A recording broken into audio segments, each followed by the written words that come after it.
Hello, কেমন আছো তোমরা সবাই? আমি উমা। আমি আরও একটা আমার সুন্দর হাতের একটা কাজ নিয়ে তোমাদের সাথে চলে এসেছি। বুঝতেই পেরেছো কী কাজ। তো এটা একটা অর্ডারের কাজ ছিল, মানে আমার একটা বান্ধবীর অর্ডারেই এটা বানানো। তো পুরো কাজটা তোমাদের সাথে শেয়ার করব, আর কিছু কথাও তোমাদের সাথে শেয়ার করব। পুরো ভিডিওটা দেখবে এই আশা রাখি। তো এই যে আমি যে হাতে খড়ি এই স্লেটটা বানাচ্ছি, তো আমাদের প্রত্যেক মানুষ কি বলবো, মানে আমাদের ধরো যাদের বাচ্চা হয়েছে, তো তারা প্রত্যেকেই চায় যে নতুন একটা অধ্যায় শুরু হয়। নতুন অধ্যায়টা কি? এই যে হাতে খড়ির মাধ্যমে। এটা হচ্ছে প্রত্যেক ছানাপোনাদের কাছেই একটা খুব বড় একটা অধ্যায়।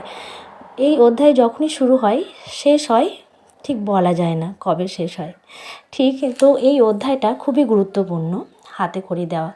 আমাদের ওই যে ছোট খুদেরা, তারা তো খুবই আনন্দ হয়, মানে তারা যতটা আনন্দ হয়, মানে তখন হয়তো তাদের মধ্যে জ্ঞান বোধটা অতটা আসে না, কিন্তু তাদের থেকে মা বাবাদের আনন্দটা দ্বিগুণ হয়। তো এখানে মা বাবারা চায় যে এই যে নতুন একটা অধ্যায় হচ্ছে, তাদের এই অধ্যায়টাকে যেন একটা স্পেশালভাবে গড়ে তুলতে, মুহূর্তটাকে একটা সুন্দরভাবে মানে স্মৃতি কোঠায় রাখতে। তো এখন এটা ট্র্যাডিশন হয়ে গেছে যে স্লেটটাকে সুন্দরভাবে ডেকোরেট করে, বা হয়তো মূর্তি নিয়ে এসে, বা হয়তো ঘর সাজিয়ে, বা কোনো যে যেমনভাবে পারে খুব সুন্দরভাবে জিনিসটাকে এখন করে। সাধারণত আগে এই প্রচলনটা আগে অতটা ছিল না, কিন্তু এখন প্রত্যেক মানুষই চায় এই যে নতুন অধ্যায় একটা শুরু হয়েছে, এটাকে যেন আরও সুন্দরভাবে করে স্মৃতির মন কোঠায় যেন এটা তুলে রাখতে পারে। তো সেই রকমই একটা আমার এই বান্ধবীর অর্ডারেই বানানো। তো বান্ধবী একদিন হঠাৎ আমাকে বলে যে তুই বানিয়ে দিবি? আমি বললাম হ্যাঁ, কেন বানিয়ে দেবো না, কিন্তু সময়টা ছিল খুবই কম, কেননা ছিল সামনেই বিয়ে বাড়ি, তারপর ওকেও তাড়াতাড়ি দিতে হতো। তবুও আমি মাথায় বললাম বেশ ঠিক আছে, মাথায় রেখেও দিলাম যে হ্যাঁ, আমাকে তাড়াতাড়ির মধ্যে বানিয়ে ওকে দিতে হবে। খুব চটজলদি বানিয়েছি এটা।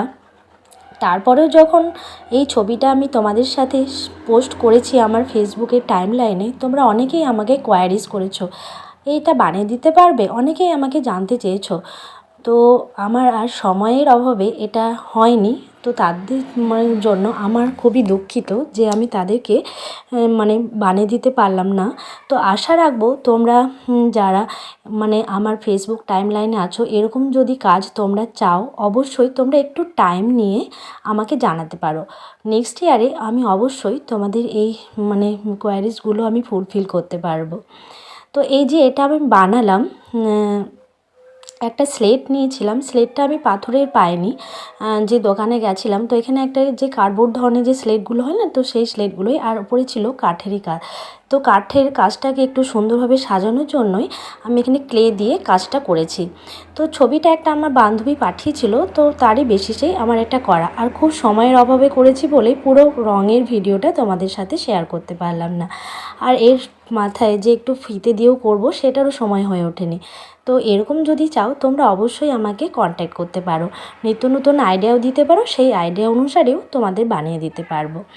আর এটা অবশ্যই এই ইয়ারে তো আর হলো না, নেক্সট ইয়ারে তোমরা জানাতে পারো। তো আমার এই কাজটি তোমাদের কেমন লেগেছে অবশ্যই আমাকে কমেন্টে জানিও।